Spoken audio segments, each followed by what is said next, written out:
வணக்கம். நம்ம சேனலுக்கு தொடர்ந்து ஆதரவளித்துக் கொண்டிருக்கும் நல்ல உள்ளங்களுக்கு நன்றி. தொடர்ச்சியாக ஆதரவு கொடுங்க. தொடர்ந்து விஜயை பற்றி 2 செய்திகள். விஜய் ஜெகன்மோகன் ரெட்டிகிட்ட என்ன பேசினார், நேற்று விஜயை சந்தித்தது யார், இதை பற்றி தான் பார்க்க போகிறோம். தொடர்ந்து விஜய் அமைதியாக இருந்தாலும் அவரை பற்றி பேசி கொண்டிருக்கிறோம். இன்றைக்கி சேலத்தில் அவருக்கு கொடுக்கக்கூடிய கட்டுப்பாடுகள், எப்படியும் தேர்தல் நேரத்தில் எல்லா ஊர்லேயும் பிரச்சாரம் பண்ண தான் போகிறாரு. அப்போ ஒரு பெரிய ஏற்றம் இருக்கும் அப்படின்னு விஜய் ஆட்கள் நினைக்கிறாங்க. ஏற்றம்லாம் ஒன்றும் இருக்காதுங்க அந்த கட்சி அப்படின்னு இன்னும் அந்த நிலை வைத்தவர்கள் பல பேர் பேசிகிட்டு இருக்காங்க. நம்ம சொன்னோம் இல்லைங்க, விஜய்க்கு ஒரு பெரிய அளவுக்கு மாசு இருக்குது அப்படின்ட்டு. இன்னொன்று நம்ம சொன்னோம், ஜனநாயகன் படத்துக்கு இன்றைக்கி தயாரிப்பு நிறுவனம் சென்சார் போர்டோட சண்டை போடக்கூடாதுங்க. சென்சார் போர்டு சொல்கிற எல்லா கட்டுப்பாடுகளையும் ஏற்றுக்கணும். ஏன்னா இன்றைக்கி நீங்கள் மோதுறது அதிகார வர்க்கத்தினுடையது. அதிகார வர்க்கம் உங்களை ஒடுக்க பார்க்கும்போது அவங்க ரேஞ்சிலேயே நீங்கள் போகணும், அதுதான் நல்லதுன்னு சொன்னோம். இப்போ தயாரிப்பு நிறுவனம் மறு தணிக்கைக்கு அனுப்பியிருக்குது. ஒரு நல்ல விஷயமாக பார்க்கப்படுது. ஒன்று. இதற்கு அடுத்து நேற்று நடந்தது என்ன ஒரு செய்தி. டிவிகேவுடன் அண்ணா திராவிடர் கழகம் கூட்டணி, பழனிசாமி தினகரனை வீழ்த்த சசிகலா வியூகம். இதான் நாளிதழில் வந்திருக்கக்கூடிய செய்தி. இந்த செய்தியில் முதல்ல என்ன சொல்கிறாங்கன்னு பார்த்துட்டு அதுக்கப்புறம் நம்ம பேசுவோம். அதிமுகவிலிருந்து ஒதுக்கி வைக்கப்பட்ட தன்னையும் அமமுக பொதுச் செயலாளர் தினகரன், முன்னாள் முதல்வர் பன்னீர்செல்வம் ஆகியோரையும் மீண்டும் கட்சியில் சேர்க்கணும்னு முயற்சி பண்ணாங்க, முடியல. அதுக்கப்புறம் தினகரன் போய் சேர்ந்துட்டார்.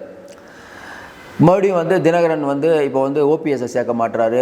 அதுக்கப்புறம் பார்த்தா சசிகலாவையும் சேர்க்க மாட்டுறாரு. இன்னும் குறிப்பாக பார்த்தீங்கன்னா, பன்னீர்செல்வத்துக்காக பேசிய பாஜக தலைவர்களிடமும் கட்சியிலோ கூட்டணியிலோ அவரை சேர்க்க வாய்ப்பில்லைன்னு பழனிசாமி சொல்லிட்டாராம். இதனால் பழனிசாமி மீதும் அவருடன் கூட்டணி வைத்த தினகரன் மீதும் கடும் கோபத்தில் இருக்கிறார் சசிகலா. இருவரையும் வீழ்த்த துடிக்கிறார். உங்களுக்கு தெரியும், தினகரன் அவர்களையும் சசிகலா அவர்களும் இது வரைக்கும் நேரில் சந்தித்ததில்லை. சொந்த அக்கா பையன்தான், தங்கச்சி பையன். ஆனால் இது வரைக்கும் சந்திக்கலை. அப்போ அவர்களுக்குள் ஒரு பெரிய மோதல் இருக்கிறதுங்கிறது ஊருக்கே தெரியும். ஏன்னா நம்ம தினகரன் டிடிவிக்கும் சசிகலாவுடைய தம்பி திவாகர் அவர் இருக்கார்ல, அவருக்கும் 2 பேருக்கும் பிடிக்காது. இதற்காக தன் சகோதரர் திவாகரனின் அண்ணா திராவிடர் கழகம் கட்சியை நடிகர் விஜய் தவாகவுடன் கூட்டணி சேர வைத்துள்ளார். டிவிகே கூட்டணியில் 25 தொகுதிகளை பெற்று தென் மாவட்டங்களில் போட்டியிட்டு அமமுக மற்றும் அதிமுகவை வீழ்த்துவதே சசிகலாவுடைய எண்ணம். தற்போது டிவிகேவுடன் அண்ணா திராவிடர் கழகம் கூட்டணி அமைத்துள்ளது. திவாகரனின் மகனும் கட்சியின் இளைஞரணி செயலாளருமான ஜெய் ஆனந்த் திவாகர் நடிகர் விஜயை நேற்று சந்தித்து பேசி கூட்டணியை உறுதி செய்துள்ளார். இதான் வந்த செய்தி. திவாகரன் அவர்கள் பார்த்துட்டாருன்னு. ஏன்னா சசிகலாவுடைய அண்ணன் திவாகரன் இருக்கார்ல, அவருக்கு ஊர்லேயே செல்வாக்கு இல்லை, பணம் வச்சுருக்காரு. அப்போ சம்பாதிச்சது ஊர்லேயே செல்வாக்கு இல்லை. அவங்க பையன் ஏற்கனவே ஒரு கட்சி 2 பேர் சேர்ந்து ஆரம்பித்தாங்க. இந்த கட்சி பேர் நம்ம சொன்னால் தான் மக்களுக்கே தெரியும். அண்ணா திராவிடர் கழகம் அவங்க வச்சுருக்க கட்சி. 2 வருஷத்துக்கு முன்னாடி ஆரம்பித்தாங்க, ஒன்றும் இல்லை. சசிகலா அவங்க அண்ணன் பேச்சை நம்பி ஏமாந்து போகிறாங்கன்னு சொல்லி தான் இப்போ அவங்க ஆட்கள்லாம் பேசிகிட்டு இருக்காங்க. இன்னொன்று, சசிகலா அவர்களுக்கும் இந்த தடவை ஒதுங்கிலாம் இருக்க முடியாது. ஏதோ ஒன்று பண்ணணும். ஒதுங்கி இருந்தால் வாழ்க்கை ஃபுல்லாக ஒதுங்கி இருக்க வேண்டியதான். அப்போ ஏதோ ஒரு முடிவு எடுப்பார். இதை பார்த்துட்டு இருக்க ஒரு விஷயம் நல்லா தெரியுது. இப்போ சசிகலாவுக்கு என்னங்க ஆதரவு இருக்கும், அவரோட போய் விஜய் இப்போ எப்படிங்க கூட்டணி வைப்பார் அப்படின்னு சொல்கிறவங்க இருக்காங்க. ஆனால் இப்போ விஜயோட யாருமே இல்லாத போது சசிகலா அவர்கள் அந்த ஏரியாவில், அதாவது அவங்க அங்கே இருக்கக்கூடிய ஒரு 20 தொகுதியில் அவங்க பிரச்சாரம் பண்ணுவாங்க. ஏன்னா இன்றைக்கி இருக்கக்கூடிய சூழ்நிலை எல்லாத்துக்கும் சமூகம்னு ஒன்று இருக்குது. அப்போ விஜய்க்கு அவங்க பிரச்சாரம் பண்ணால் அது விஜய்க்கு நல்லது தான். அப்படி கூட விஜய் தரப்பு நினைக்கலாம். ஒன்று. இன்னொன்று, 234 தொகுதியிலையும் விஜய் நேரடியாக போட்டியிடுறது, ஆட்களை வச்சு போட்டியிடுறது அப்படிங்கிறத தாண்டி ஒரு 20-25 தொகுதி வெளியில் விட்டோம்னா கொஞ்சம் பாரம் குறையும்னு கூட விஜய் கட்சி நினைக்கலாம். ஆனால் இவங்க சொன்ன மாதிரி ஆனந்த இவர் திவாகரன் பையன் போய் நேற்று விஜயை சந்தித்து கூட்டணியை உறுதிப்படுத்திட்டார் அப்படிங்கிறது எனக்கு நம்புகிற மாதிரி இல்லை. தினமலர் அவங்களுடைய எண்ணங்களை சொல்லியிருக்காரு தான் நம்ம நினைக்கிறோம்.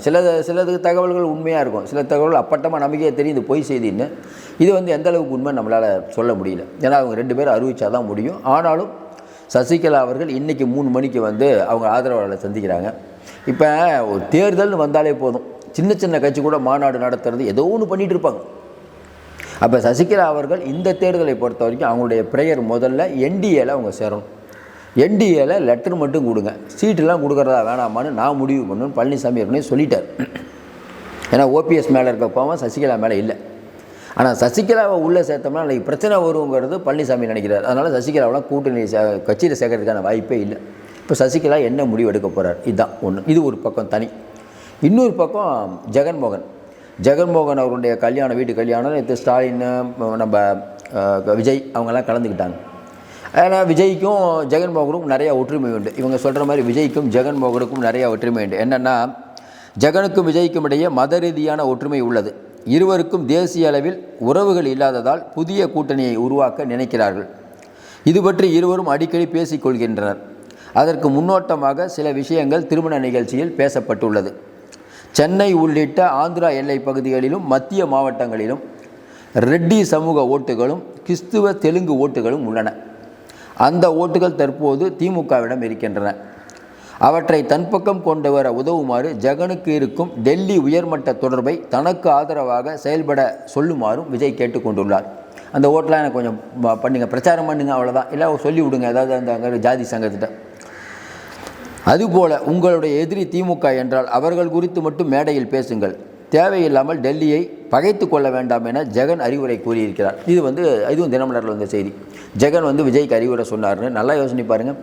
இன்றைக்கி ஆந்திரா அரசியல்லையே காங்கிரஸ் எதிர்த்துக்கிட்டு பிஜேபியை திட்டமாட்டார் ஜெகன். அதனால் அவர் இன்றைக்கி எந்த ரேஞ்சில் இருக்காருன்னு தெரியும்.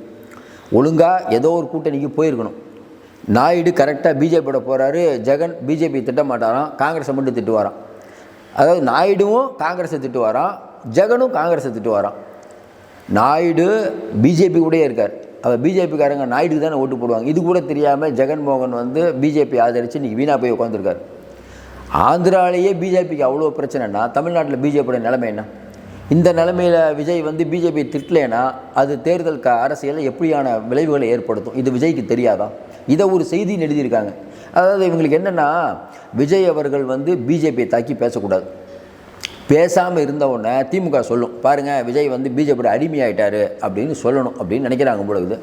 மறுபடியும் சொல்கிறோம், இன்றைக்கி அடுத்த கூட்டங்களில் விஜய் அவர்கள் பிஜேபியை தாக்கவில்லை என்றால் டிவிகேக்காரங்களுக்கு ஒரு அதிருப்தி பண்ணாங்க, தலைவர் பேசலை அப்படின்ட்டு. நமக்கு தெரிஞ்சு பேசாமலாம் இருக்க மாட்டார், பேசுவார்.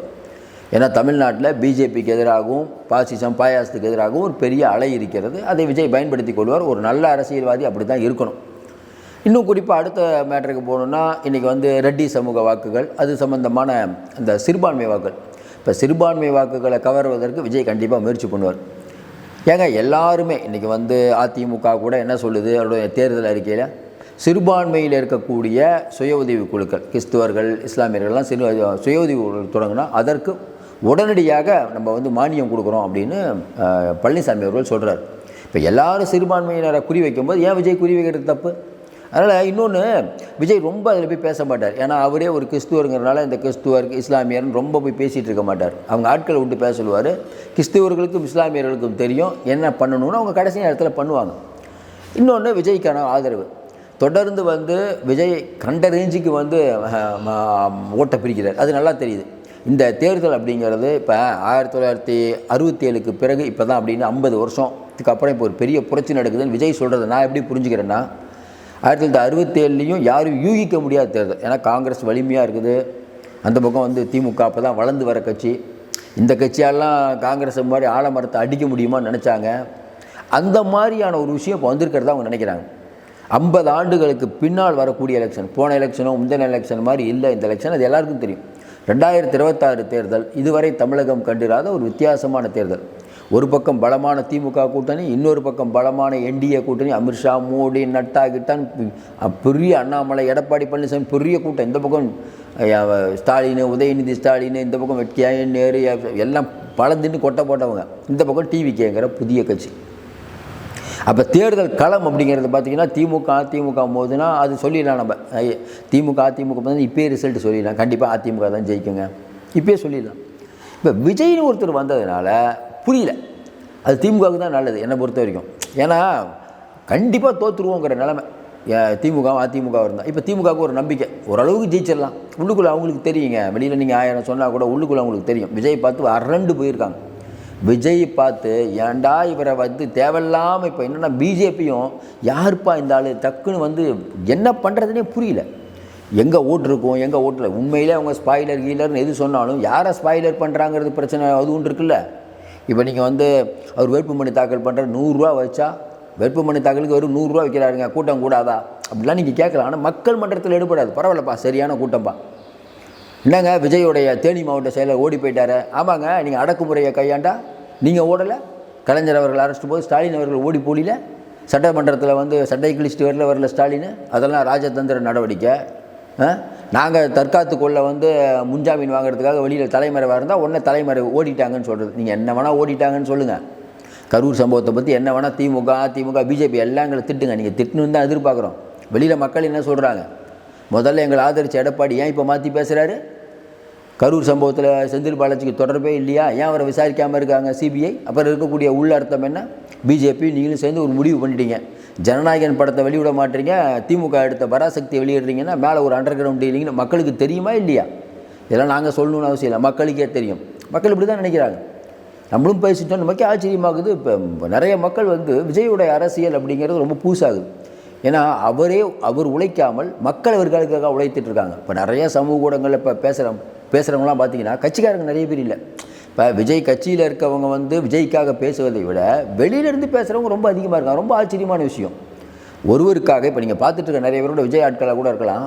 இப்போ நீங்கள்லாம் கமெண்ட் போடுறீங்க, விஜய் வரணும்னு நினைக்கிறீங்க. உங்களுக்கு எந்த பதவியில் பதவி வரும் பெரிய அளவுக்கு போகணும்னு நிறைய பேர் அங்கே இருப்பாங்க, கண்டிப்பாக இருப்பாங்க. விஜய் கட்சிக்கு போகிறவங்க சும்மாவாக இருப்பாங்க. சாமியாரெலாம் யாரும் இந்த காலத்தில். ஆனால் அவங்க உழைக்காத உழைப்பை நீங்கள் உழைச்சிட்ருக்கீங்க.